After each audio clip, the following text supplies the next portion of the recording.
Salut à toi, bienvenue sur la chaîne Voyage. Aujourd'hui, nouvelles aventures à Battambang. Je me suis arrêté prendre un petit déjeuner dans une enseigne française qui s'appelle Tous les jours.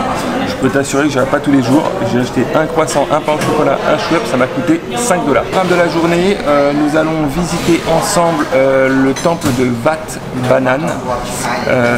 Donc c'est un temple un peu reculé qui a l'air extrêmement joli, un peu noyé dans la forêt. Deuxième programme de cette journée, on va aller faire la Phnom Sampor, qui est en fait une cave aux chauves-souris. Donc quand tu vas au coucher de soleil, tu as plusieurs centaines de milliers, je crois, de chauves-souris, même milliers, ouais, centaines de milliers, ouais, qui vont commencer leur chasse sur les rizières, pour débarrasser les rizières de tous les nuisibles. Donc à ce qui paraît, c'est un spectacle assez intéressant. Donc voilà le programme de la journée. Je fais le temple. Et au crépuscule, coucher du soleil, je pars en direction de la Batcave, essayer d'admirer ce magnifique spectacle à lui.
Bon les amis, pardonnez-moi la façon que je filme, mais je filme vite fait.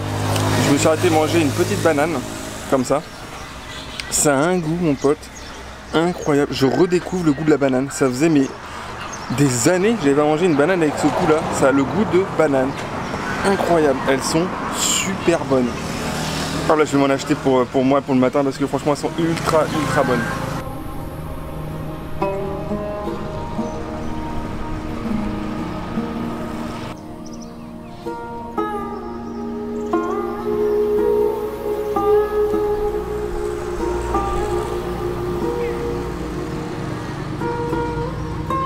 Bon les amis, bien arrivé à Wat Banan, je sais pas comment on dit.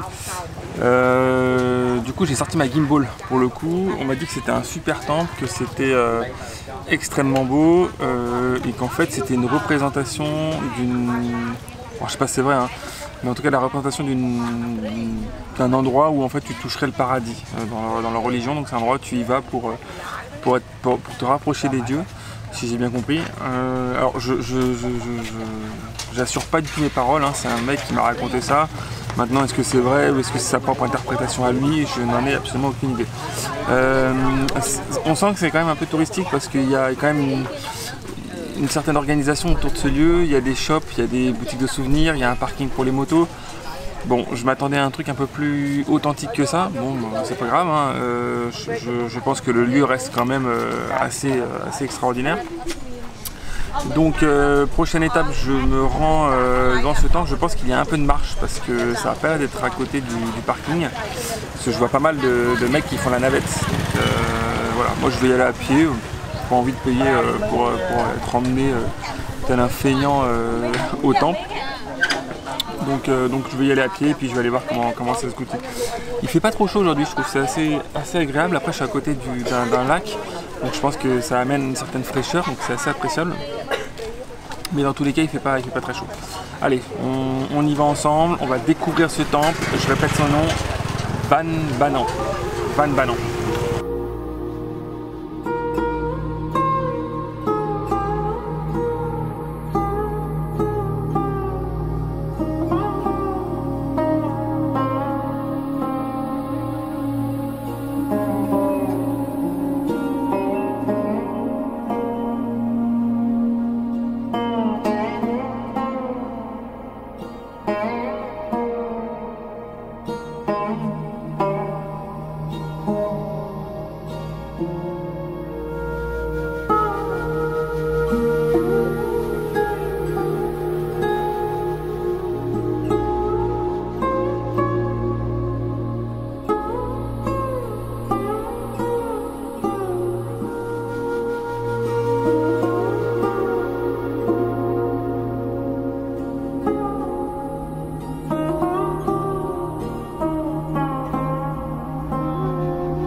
Bon les amis, c'est extrêmement dur.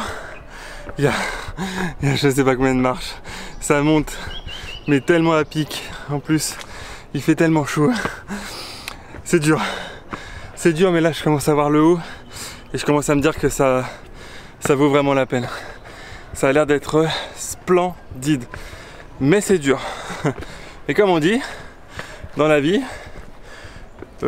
plus c'est dur, mieux c'est. Non, c'est pas ça. C'est... Oui. Après l'effort, le réconfort.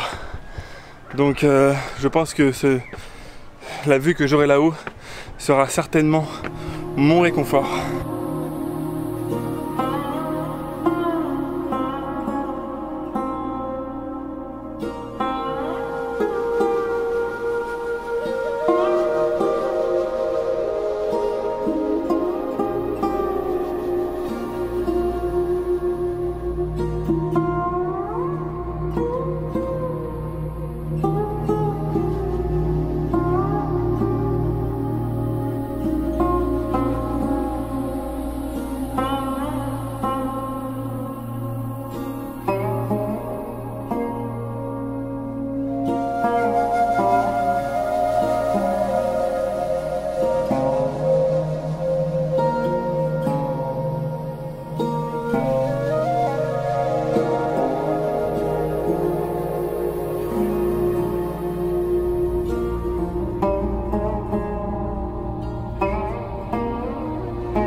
Terminé. C'est un lieu très joli, très sympa. Effectivement, ça ressemble fortement à l'architecture des temples d'Angkor. Mais voilà, bon, bien sûr, on n'est pas du tout sur la même catégorie de temple, notamment sur les moyens mis en place pour le rénover. On voit bien qu'ici, on bricole la rénovation, enfin la consolidation plutôt du lieu. Ce qui est assez sympa, c'est qu'on est assez libre de circuler sur le site, donc on peut aller un petit peu partout et quelques panneaux de rangée pour éviter, j'imagine, des zones avec un fort risque d'éboulement. Malheureusement, j'ai pas pu me renseigner sur l'histoire du lieu. Je sais absolument pas du tout quelle est son histoire. J'ai pas pu le faire non plus maintenant parce que en fait, il n'y a pas de réseau, on capte pas ici. Donc c'est un peu dommage. En général, j'aime bien vous faire un petit récapitulatif de l'histoire, de voilà, à quoi était destiné ce temple, quand est-ce qu'il a été construit. 2-3 infos très rapides, mais qui permettent quand même de situer le lieu dans le passé et dans l'histoire notamment. Prochaine étape, je retourne sur Battambang, je vais manger un petit morceau et surtout on se donne rendez-vous à 18 h à la Bat Cave.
Bon les amis, bien arrivé à la Batcave, je sais pas si on va bien m'entendre parce qu'en fait il y a un espèce de concert ou un mariage, je sais pas, à côté. Je doute que vous m'entendiez bien. Auquel cas je suis à la Batcave, on va pouvoir vivre ensemble le départ des chauves-souris normalement au coucher de soleil, donc c'est-à-dire vers 18 h. Moi je peux déjà les entendre d'ici, j'entends leur... D'ailleurs je sais pas comment on appelle une chauve-souris qui fait le bruit de la chauve-souris. Donc voilà, dans quelques minutes, je pense d'ici une vingtaine ou trentaine de minutes, on va pouvoir assister ensemble à l'envol de ces centaines de milliers de chauves-souris. Les amis, je suis juste en bas, juste en dessous de la grotte qui se trouve juste au-dessus de moi, ici. Et en fait, l'idée c'est de voir si je peux vous faire entendre avec mon micro le bruit que ça fait. Parce que c'est assez bien perceptible à l'oreille humaine. Maintenant au micro, je suis pas convaincu. Donc je vais essayer de faire 2-3 plans pour que vous puissiez vous imaginer un peu le bruit que ça fait.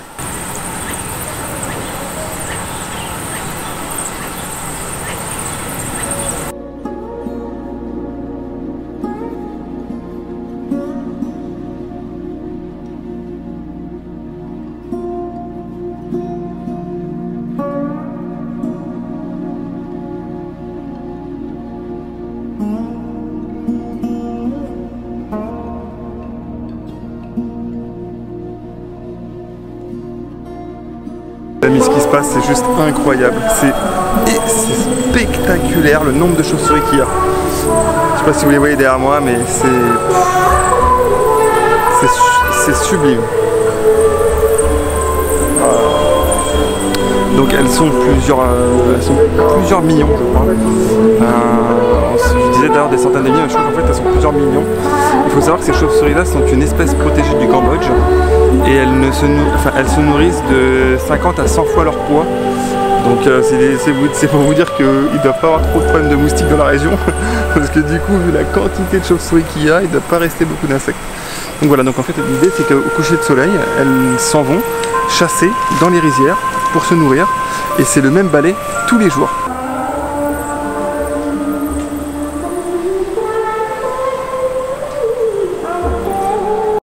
Bon les amis, très mauvaise idée de rester en dessous.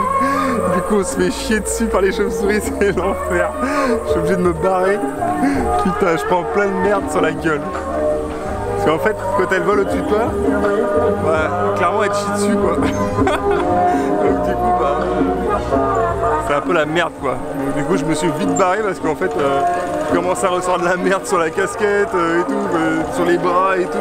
Bon les amis, ça fait à peu près 20 minutes que je suis là et c'est toujours pas fini en fait. Donc j'imagine même pas le nombre de chauves-souris qu'il y a dans la grotte. Le million, ouais j'y crois parce que clairement 20 minutes non-stop, un flux constant de chauves-souris. Ça commence à faire. Donc non mais c'est un très beau spectacle, c'est très sympa. J'avais jamais vu ça et pour le coup c'est une expérience qui est vraiment cool. Donc pour rappel, c'est la Bat Cave de Battambang. C'est juste à côté de Battambang, à peu près 14 km. Et franchement c'est gratuit, ça vaut le coup, hein. Je vous le conseille vivement.